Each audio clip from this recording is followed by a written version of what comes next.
안녕하세요. 저는 40대 중반 여자입니다. 저는 아주 어릴 때부터 사회생활을 시작해서 지금까지 항상 바쁘게 살아오고 있어요.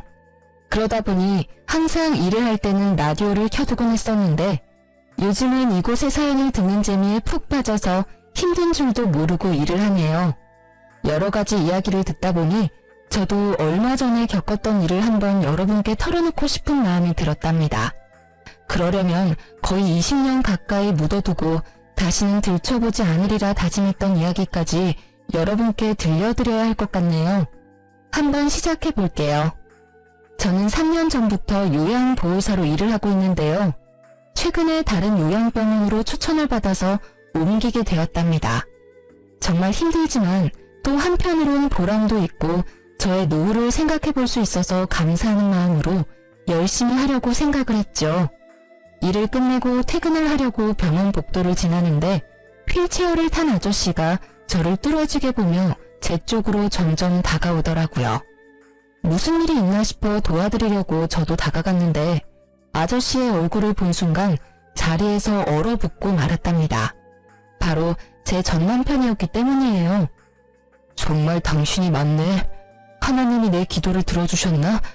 꼭 한 번은 당신을 만나고 싶다고 매일 기도를 했어. 전 남편은 무슨 이산가족 상봉이라도 하는 듯이 활짝 웃으며 제 쪽으로 팔을 뻗는 게 아니겠어요. 저는 너무 어이가 없어서 남편을 피해 뒷걸음질을 쳤죠. 사람 잘못 보신 것 같네요. 저는 얼른 이 자리를 피하고 싶어서 빠른 걸음으로 입구 쪽으로 걸어갔어요. 그때 전 남편이 저를 쫓아오려고 휠체어를 빨리 움직이다 그만 앞으로 고꾸라지고 말았죠. 주변에 사람이 아무도 없어서 결국 제가 가서 남편을 휠체어에 가 다시 앉혀야만 했어요. 당신 맞잖아. 여긴 어떻게 온 거야? 혹시 나 보려고 온 거야? 여보, 제발 내 얘기 좀 잠깐만 들어줘. 내가 다 잘못했어, 제발. 헤어진 게 10년은 훌쩍 넘었는데 여보라는 소리가 잘도 나오네.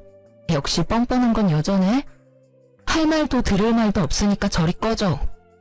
그렇게 전 남편을 두고 집으로 돌아와 한시름 놓을 수 있었지만 머릿속에서 내내 그 초췌하고 비참한 전 남편의 모습이 계속 생각이 나더라고요.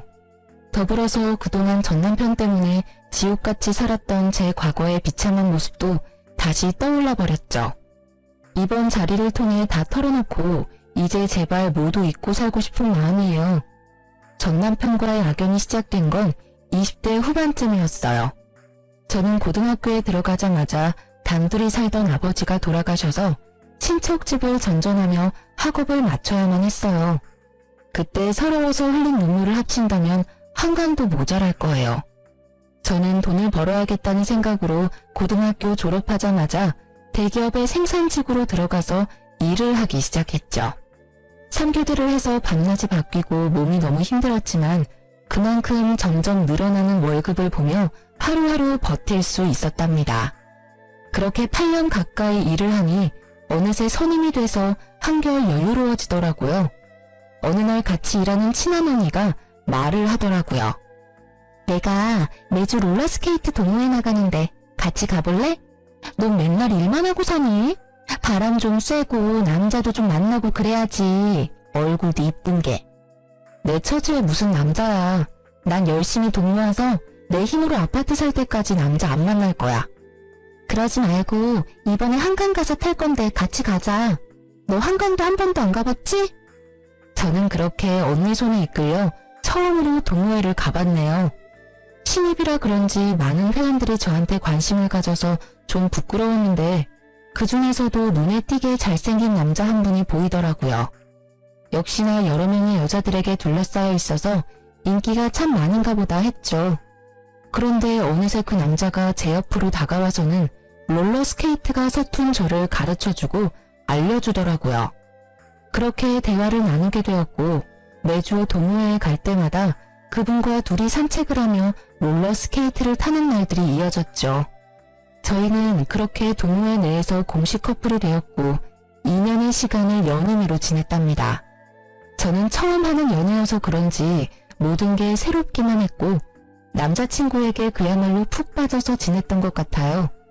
어느 날 남자친구가 저에게 반지를 불쑥 내밀더라고요. 우리 결혼하자. 난 일찍 결혼해서 너 닮은 딸 낳고 안정적으로 살고 싶어. 자기, 내 사정 잘 알면서 그래? 자기는 서울에 있는 대학교도 나왔고 지금 회사도 꽤 좋은 곳이잖아. 자기 가족이 나를 받아들이겠어? 나도 너랑 크게 다르지 않아. 홀어머니와 둘이 살고 있고 아직 회사 다닌 지 얼마 안 돼서 너보다 월급도 훨씬 적잖아. 네가 어디가 어때서? 자기 말 들어보면 어머님이 자기에 대한 기대가 크신 것 같은데 부모님도 없는 내가 마음에 드실 리가 없잖아. 난 반대하는 결혼 하고 싶지 않아. 우리 그냥 이대로 만나기만 해. 무슨 소리야. 난 너랑 연애만 하려고 만나는 거 아니야. 진지하게 만나고 있고 나도 많이 생각해서 결혼하자는 거야. 넌 나만 믿고 따라오면 돼. 저는 결혼을 원하지 않았지만 남자친구가 강하게 밀어붙여서 점점 남자친구와의 미래를 꿈꾸게 되고 행복한 가정을 꾸리고 싶다는 마음이 생기더라고요. 외로운 제 삶에 가족이 생기는 거니까 허락만 된다면 꼭 이루고 싶었죠. 그렇게 남자친구만을 믿고 시무와 처음으로 만나게 되었어요. 주말에 식당에서 만나게 되었는데 저를 보고는 아주 늘씬하고 예쁘다며 마음에 드신 듯한 모습이었어요. 그래서 좀 기대를 했었는데 곧 제 집안 사정과 직업을 들으시고는 얼굴이 구겨지시더라고요. 사실 내가 우리 아들 결혼은 생각해보지도 않아서 좀 당황스럽네.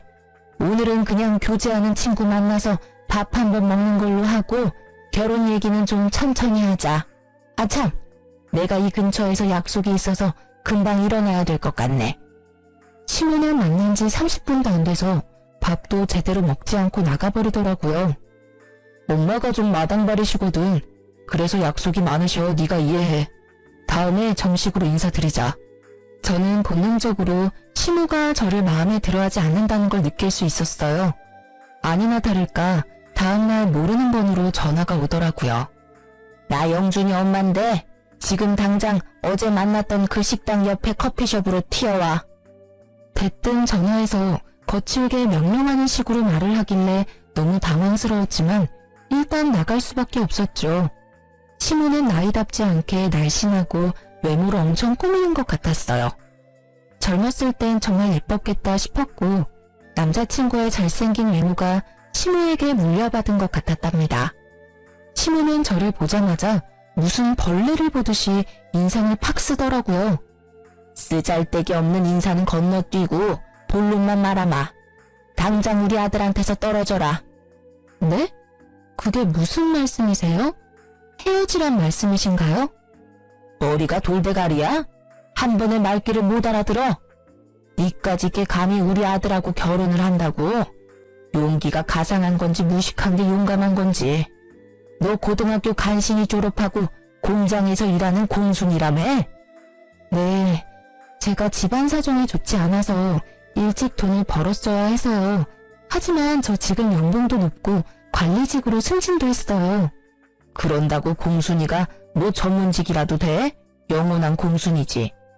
가정 형편이야. 나도 우리 아들 혼자 키웠으니까 크게 상관 안 하려고 했어. 그래도 너무 키우는 거 아니니? 우리 아들 그 잘난 외모에 학벌에 직업에 뭐가 모자라서 너까지 거랑 결혼을 시켜야 돼?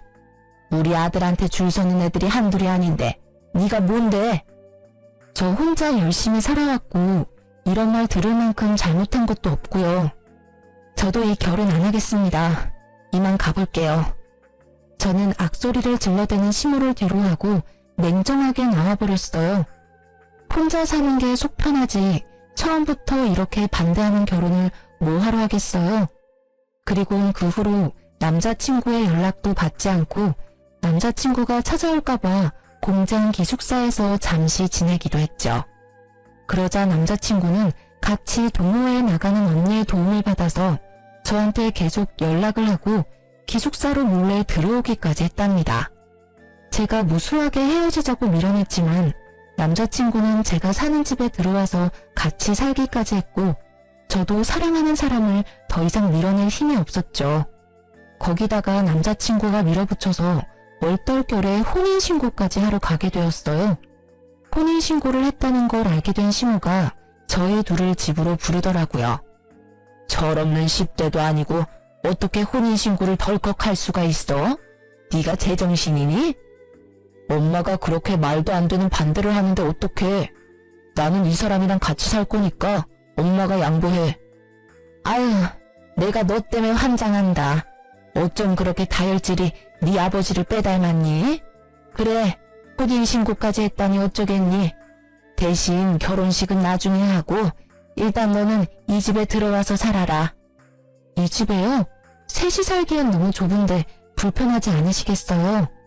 내가 불편할 게 뭐 있어? 네가 들어와서 하는 거 봐서 결혼식을 하든 나가서 둘이 살던 하게 할 거니까 들어와서 한번 지내봐. 네, 알겠어요. 제가 어머님께 잘할게요. 지켜봐 주세요. 저는 제가 남편에 비해 많이 기운다는 걸 잘 알고 있으니 시집살이를 해서라도 시모에게 인정을 받고 한 가족이 되고 싶은 마음이 컸어요. 그래서 바보처럼 그 좁은 집으로 들어가서 함께 살게 되었죠. 저는 3교대로 일을 해서 밤새 일을 하고 아침에 들어오는 달도 있었지만 힘든 내색하지 않고 매일 아침마다 따뜻한 밥과 국을 새로 해서 아침상을 차렸어요. 지금 생각하면 참 바보 같고 쓸데없는 짓이었지만 그때 당시에는 그렇게 매일 밥을 해서 남편을 먹이는 것도 행복했고 매일 하면 언젠간 시모도 저를 인정해 줄 거라는 희망이 있었던 것 같아요. 혼자 살다 보니 사실 요리를 잘하는 편은 아니었지만 시모가 가정교육도 못 받았다는 말을 하지 않도록 주변 언니들한테 물어보고 배워서 매일 다른 반찬을 만들려고 노력했었죠. 남편도 처음엔 감동하고 고마워하더니 시간이 지날수록 아침상을 받는 걸 당연하게 생각하는 것 같았어요. 나중엔 반찬이 허술하다고 저를 타박하기도 했었으니까요. 그뿐만 아니라 청소며 빨래며 모두 제 차지였고 퇴근하고 집안일까지 하면 매일 자정을 넘겨서야 쉴 수 있었어요. 시모는 비교적 젊었지만 아무런 일을 하지 않았는데 뭐가 그리 바쁜지 매일 약속 있다고 나가더라고요. 제가 들어오기 전까지는 어떻게 집안일을 한 건지 단 한 번도 도와주지도 않았죠. 혼자 살 때는 일만 하고 나머지 시간은 혼자 쉬면서 저만의 일상을 보냈는데 결혼을 하고 나니 제가 모든 집안일을 떠맡아서 너무 힘들고 피곤했어요. 하지만 제가 자발적으로 시집살이를 하겠다고 기어들어왔으니 누구에게 하소연을 할 수도 없었고 제 가슴은 썩어 문드러져 가고 있었답니다. 결혼한 지 얼마 되지 않은 시모는 저한테 매달 용돈을 달라고 요구하기 시작했죠. 네가 우리 아들보다 돈도 더 잘 번다며? 말로만 하면 뭐해? 며느리가 돼서 시험이 용돈도 안 챙겨주니? 이렇게 못 배운 티를 내니? 용돈이야? 영준 씨가 매달 드린다고 하던데요? 영준이는 영준이고 너는 너지. 돈 자랑 그렇게 하더니 왜 입을 싹 닦아? 당장 오늘부터 매달 50만 원씩 보내라. 지금도 시부모님 용돈으로 50만 원씩이라고 하면 적은 돈은 아니잖아요.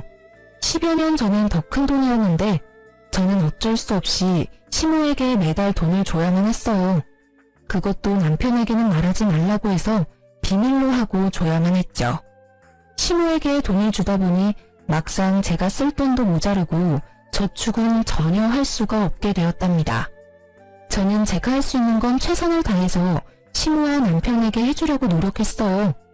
정성을 들이면 언젠가는 제 진심이 통할 거라는 바보 같은 생각이었죠.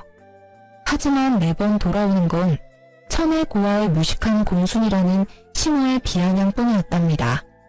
그렇게 열정적이었던 남편도 막상 같이 살게 되자 눈에 띄게 사랑이 식어가는 게 보일 정도로 차갑게 굴기 시작했죠.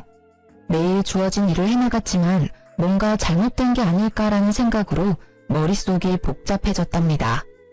어느 날 퇴근하고 집에 돌아오는데 맞은편에서 시모와 시모 지인들이 떠들썩하게 수다를 떨면서 걸어가는 게 보였죠. 저는 반가운 마음에 시모에게 종종 걸음으로 다가갔는데 저를 발견한 시모가 정색을 하더니 저를 모르는 척 쓱 지나가 버리는 거 있죠. 저는 너무 황당해서 점점 멀어지는 시모만 넋놓고 바라볼 수밖에 없었어요. 기운이 빠져서 힘없이 집에 들어오니 먼저 와있던 시모가 저한테 물건을 막 던지며 소리를 지르는 게 아니겠어요. 너는 거기가 어디라고 감히 아는 척을 하려고 해? 너 때문에 얼마나 시겁했는지 알아? 그럼 어머님 봤는데 인사 안 하고 지나쳤으면 또 한 소리 하셨을 거 아니에요. 제가 어떻게 해야 되는데요? 이것 봐라. 아주 본색이 나오시네. 너같이 극 떨어지는 애가 며느리라고 동네방네 자랑이라도 하리? 눈치를 보니 어머님 지인분들은 영준 씨가 결혼한지도 모르는 모양이네요. 결혼한 거 숨기신 거예요? 야, 결혼식도 안 했는데 무슨 혼인신고야. 니네가 멋대로 한 거고. 나중에 어떻게 될지 누가 알아? 나 참, 밖에서 나 보면 아는 척 하지 마. 쪽팔리니까. 제가 부끄럽다고 아들이 결혼했다는 것도 말하지 않다니 너무 서운하더라고요. 제가 무슨 숨겨놓은 여자도 아니고 나쁜 짓을 한 것도 아닌데 이렇게 당당하지 못하게 살아야 할 이유가 있나 싶었죠. 저녁에 남편에게 말하니 황당하게도 심호편을 들더라고요. 결혼식을 해야 축의금도 받고 떳떳하게 밝힐 수가 있는 거지. 사실 지금이야 동거라고 봐야지. 동거? 혼인신고까지 해놓고 그렇게 무책임하게 말할 거야? 그럼 결혼식은 언제 할 건데? 차일피일 미루기만 하고 있잖아. 아, 좀 기다리라고. 나 곧 이직할 건데 회사 사람들한테 축의금 받긴 좀 그렇잖아. 이직? 그런 말 없었잖아. 멀쩡히 잘 다니던 회사를 왜 옮겨? 아, 그런 게 있어. 너한테 일일이 다 말해야 돼? 피곤하게. 말하면 뭐 알아듣기는 하고. 근데 너 꼬라지가 이게 뭐야? 같이 산다고 너무 막 하는 거 아니야? 완전 아줌마 다 됐네. 말 다 했어? 퇴근하자마자 청소하고 밥 차리고 설거지 해봐. 피곤해서 씻을 힘도 없어. 도와줄 생각은 안 하고 이제 내 외모 지적이야? 아니, 좀 꾸미면 예쁜 걸 알아서 그러는 거지. 아, 말 대답 좀 그만해. 피곤해 죽겠는데. 결혼 초기만 해도 밤에 둘이 공원에 나가서 롤러스케이트를 타기도 하면서 깨가 쏟아지는 시절을 보냈는데요. 다른 회사로 이직하고 나서는 아예 저에게 무관심해져서 하루에 몇 마디도 나누지 않는 지경까지 되었답니다. 뭘 물어보기만 해도 버럭 짜증부터 내니까 저도 남편에게 말 걸기가 무섭더라고요. 결혼식도 못하고 무슨 숨겨놓은 여자 취급을 하니 저도 너무 억울하고 점점 결혼 생활에 회의를 느끼게 되었죠. 그러다가 시모에게 더욱 정 떨어지는 일이 생기게 되는데요. 시모가 들었던 개모임의 개주가 돈을 들고 야반 도주를 했다는 거예요.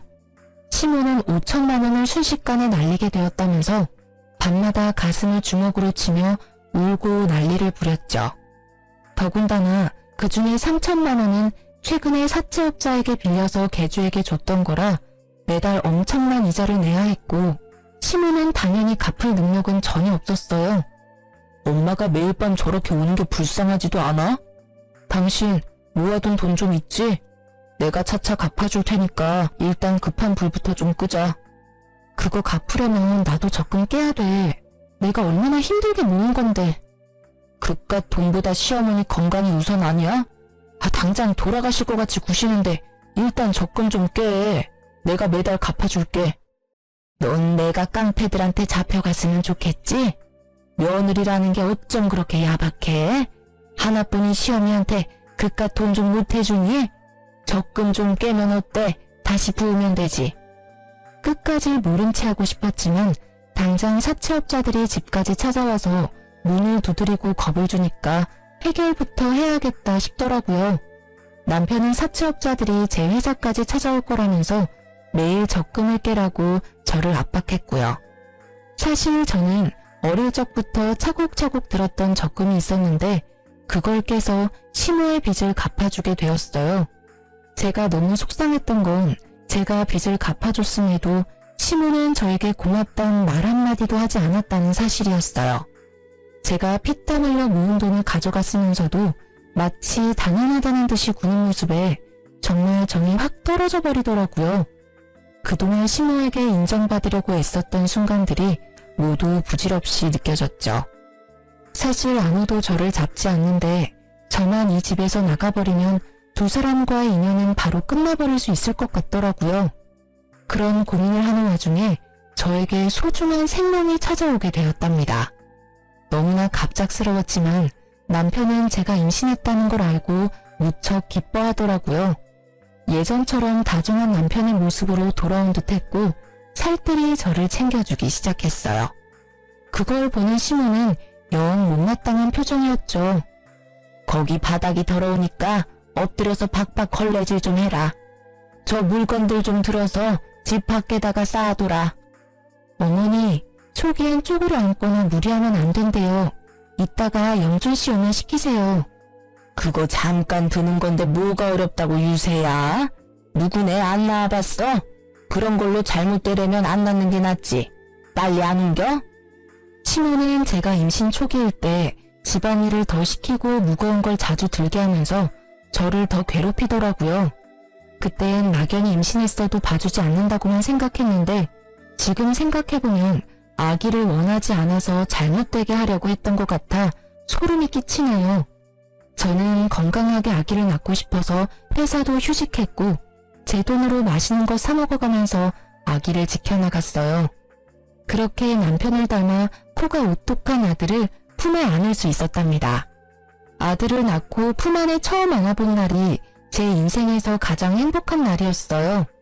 그동안 시모와 남편에게 철없고 서운했던 건 모두 잊고 아기와 함께 한 가족으로 잘 살아보려고 다짐도 했었죠.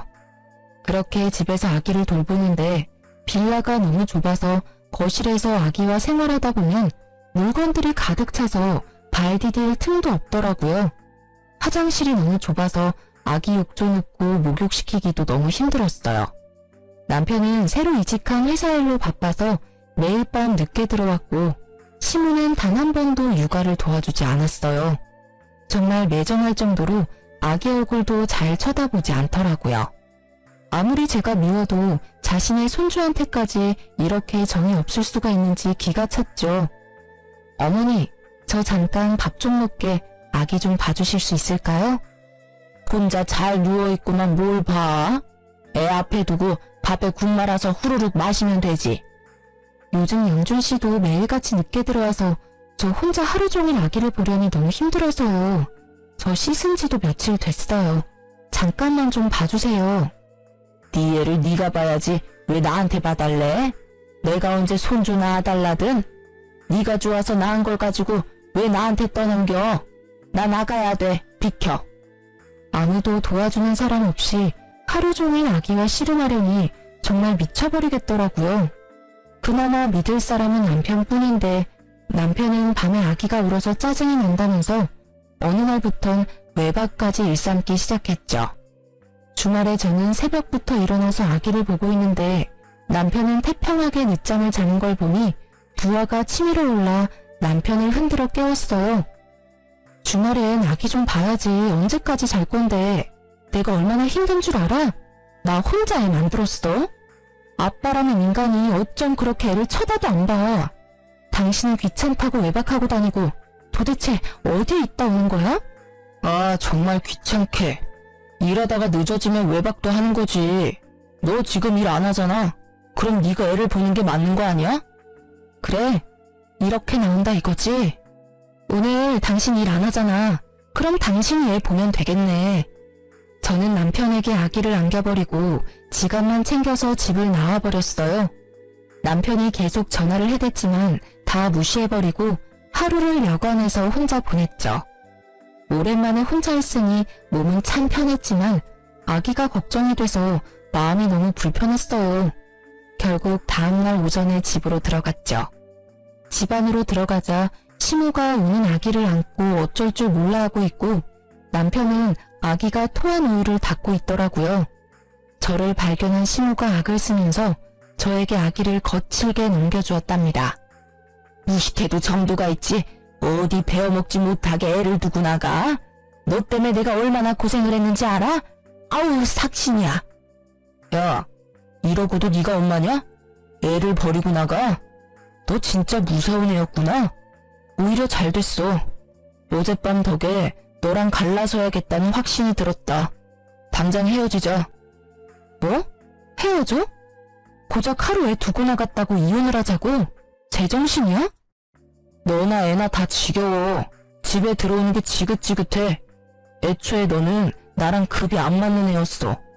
내가 뭐에 씌었었나 보다. 이제야 네가 제정신으로 돌아왔구나. 그러게 엄마가 계속 말했잖아. 쟤는 아니라고. 애까지나 구이게 뭐니? 저는 분노가 치밀어 올라서 주체가 안 되더라고요. 저는 남편의 뺨을 사정없이 세게 내리쳤어요. 지금 말 다 했어?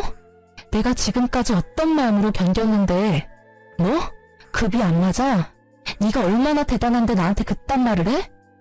이게 미쳤나? 누굴 때려? 잔뜩 흥분한 남편이 신발장에 있던 롤러스케이트를 저한테 던졌어요. 단단한 바퀴가 제 머리를 강타했고 저는 비명을 지르며 손으로 머리를 감쌌죠. 그때 손에서 축축한 느낌이 들어서 손을 보니 피가 잔뜩 묻어나왔어요. 찢어진 이마가 아픈 것보다 남편과 저를 이어주었던 롤러스케이트에 얻어맞은 제 모습에 가슴이 무너져 내리더라고요. 시모는 벌써 나가버려서 자취를 감췄고 남편은 제 피에 놀랐는지 주춤대다가 그대로 현관문을 열고 나가버렸답니다. 아기는 얼굴이 벌개져서 악을 쓰며 울고 저는 피를 철철 흘리며 남편이 나간 현관문을 뚫어지게 노려보았어요. 저는 충격과 배신감으로 한참 움직이지 못하고 있다가 아기 울음에 정신을 차려서 일단 손을 씻고 아기를 달래기 시작했죠. 이마에서는 계속 피가 흘러내리고 있었고 아기가 조용해진 뒤에야 저는 혼자서 지혈을 해서 간신히 피를 멈출 수 있었답니다. 그렇게 며칠이 지났고 시모도 남편도 집에 들어오지 않더라고요. 저는 혼자 미친 사람처럼 서럽게 울면서도 아기를 돌봐야 했고 너무 힘들어서 결국 친한 언니에게 연락을 했답니다. 언니는 한 걸음에 집으로 달려와 주었어요. 세상에, 이게 무슨 일이야? 너 얼굴이 왜 이러니? 나한테 연락을 했어야지. 아니, 그 나쁜 자식이 밖에선 그렇게 착한 척을 하면서 널 이렇게 만들었단 말이야? 언니, 나 아직 병원에도 못 가봐서 병원 좀 갔다가 남편 좀 만나고 올게. 그동안 우리 애기 좀 봐줄 수 있어? 당연하지. 너 밥은 먹었어? 세상에, 피죽도 못 얻어먹은 것처럼 삐쩍 말라서는. 이런 몸으로 애기한테 계속 젖을 준 거야? 이 미련한 거사. 언니는 냉장고에 있던 재료로 죽을 만들어서 억지로 저에게 먹였죠. 저는 언니 덕에 병원에 가서 찢어진 이마 치료를 받고 남편의 회사로 찾아갔답니다. 제가 건물 앞에 도착했을 때 마치 짠 것처럼 남편이 그 앞에서 고급 승용차에서 내리더라고요. 남편이 문을 열어주자 고급 투피스를 빼입은 여자가 미소를 지으며 내렸어요. 그리고는 둘이 다정히 팔짱을 끼고 여자는 남편의 어깨에 얼굴을 기댄 채 건물 안으로 걸어 들어가는 게 아니겠어요? 저는 달려가서 남편의 어깨를 붙잡았답니다. 뒤돌아본 남편이 저를 보고는 화들짝 놀라며 여자를 살짝 밀쳐내더라고요. 당신이 여긴 어떻게 알고 왔어? 네 눈엔 내가 바보 천치로 보여? 내가 네 회사 주소도 모르고 있었을까봐. 아, 이 여자가 와이프? 얘기 듣던 대로네. 여자가 저를 머리부터 발끝까지 훑어보더니 비웃음 짓는 게 아니겠어요. 저는 분노와 수치심이 밀려와서 몸이 부들부들 떨려왔답니다. 이 여자는 뭐야? 너 바람 펴? 그래서 이혼하자는 거였어? 이 인간 말종 같은 자식아. 남의 회사 앞에서 소란 피우지 말고 진정 좀 해요. 이러니까 급 떨어진다는 소리나 듣지. 그래요. 우리 사랑하는 사이니까 그쪽이 양보 좀 해서 이혼 좀 해줘요. 내가 위로금은 섭섭지 않게 줄 테니까. 뭐라고? 넌 뭐 얼마나 대단한데 나를 무시해? 그래봤자 상간녀 주제에. 저는 여자의 긴 머리채를 잡고 마구 흔들기 시작했어요. 여자는 저보다 키가 작아서 저를 막지 못하고 마구 휘둘리며 비명만 질러댔죠. 남편이 그런 저를 말리려고 제 손을 마구잡이로 던지더라고요. 제가 멈추지 않자 저를 세게 밀쳐서 저는 바닥으로 고꾸라졌죠. 여자를 껴안고 머리카락을 쓸어넘기는 남편을 보고 부하가 치밀어서 남편에게 달려들었어요.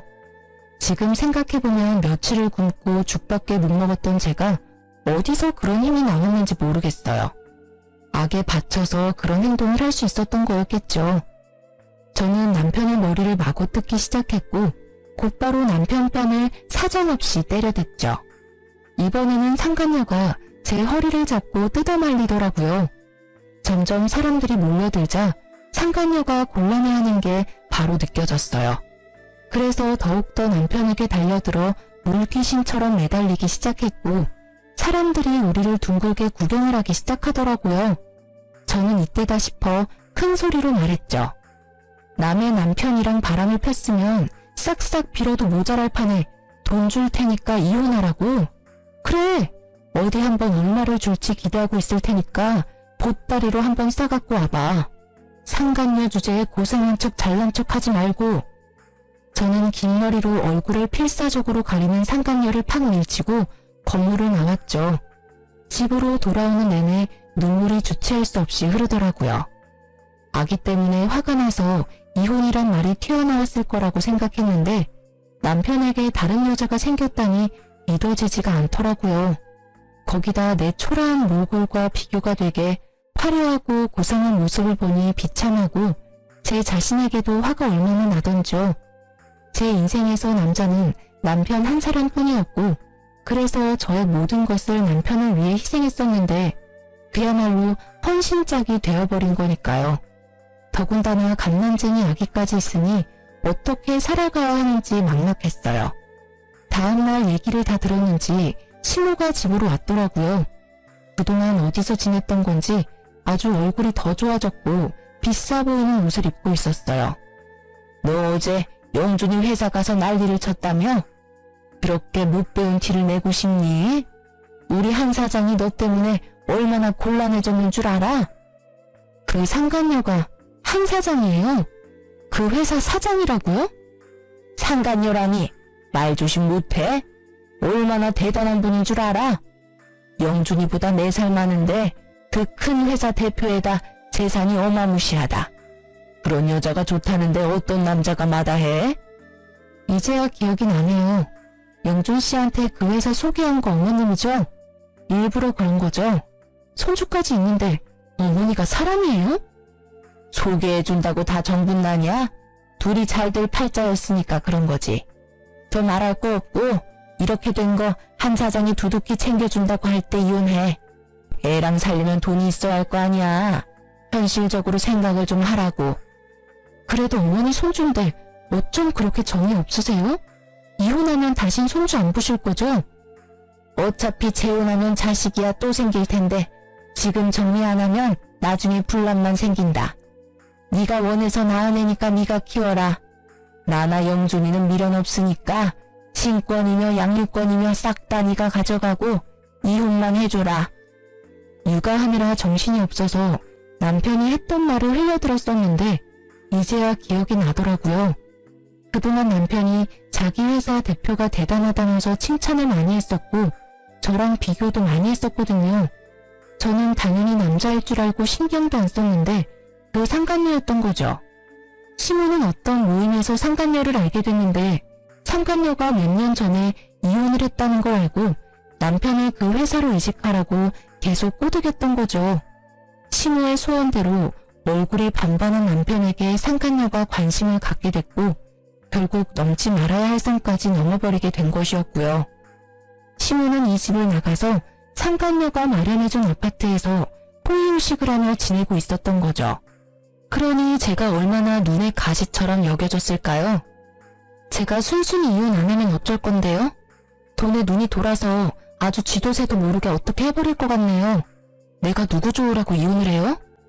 이혼 안 하면 마음 떠난 남편 붙들고 내 구박 받으면서 계속 이렇게 살 거야? 애를 생각해서라도 잘 생각해라. 한 사장 마음 바뀌기 전에. 이번에는 급에 맞는 며느리 얻으셔서 아주 좋으시겠네요. 대단한 며느리 모시고 어디 한번 잘 살아보세요. 어머님이 제 눈에서 피눈물 나게 했으니까 어머니도 언젠가 피눈물 흘리면서 후회할 날이 올 거예요. 내가 눈 똑똑히 뜨고 지켜볼 거고요. 저는 그 길로 아기를 데리고 그 집을 나와버렸답니다. 시모 말대로 이미 끝난 인연을 아기 때문에 미련하게 붙잡고 있기도 싫었고 남편이나 시모 얼굴도 다시는 보고 싶지 않을 만큼 끔찍했거든요. 합의 이혼하고 확정이 된 날에 참 어이가 없는 게 셋이 살던 그 좁은 빌라 명의도 제 이름으로 바꿔주고 상간녀가 바로 1억을 입금해 주더라고요. 돈을 막 써도 될 만큼 많아서 그런 건지 아님 그만큼 남편에게 빠져서 그런 건지는 몰라도 저는 20년을 벌어도 못 모을 돈을 한 번에 보내주니 참 기가 막혔답니다. 너무 원통하고 분하고 제 지난 시간이 후회되었지만 아기와 살 길이 막막했기에 그 돈을 받을 수밖에 없었어요. 저는 셋이 살던 그 빌라가 치 떨리게 싫어서 바로 팔아버리고 그 돈과 1억을 합쳐서 서울의 아파트를 구입해서 아기와 둘이 살아가게 되었답니다. 혼자의 몸으로 갓난아기를 키우며 사는 건 정말 고통스러울 정도로 힘들었죠. 저는 잠깐씩만 일할 수 있는 식당 아르바이트를 해서 돈을 벌다가 아기가 유치원에 다닐 수 있게 되자 좀 숨통이 튀어 작은 건설회사의 경리로 일을 하기 시작했어요. 사무직 경력이 없던 저는 야근까지 해가면서 열심히 일을 배워서 6개월이 지나서부터는 사장님의 인정도 받게 되었고 5년 동안 그곳에서 일을 했죠. 그리고 거래처 직원이었던 지금의 남편과 안면을 트고 점점 친해지게 되었는데요. 몇 번의 데이트를 하고는 저한테 프로포즈를 하더라고요. 우리가 만난 지는 얼마 안 됐지만 사실 전 오랫동안 지켜보고 있었어요. 우리 처지가 같은데 같이 살아봅시다. 내가 원희 씨 노후 남부럽지 않게 책임질게요. 너무 이른감이 있다고 생각했지만 지금 남편은 사별을 해서 아들 한 명을 키우며 살고 있어 처지가 비슷해서 더욱 정이 갔답니다.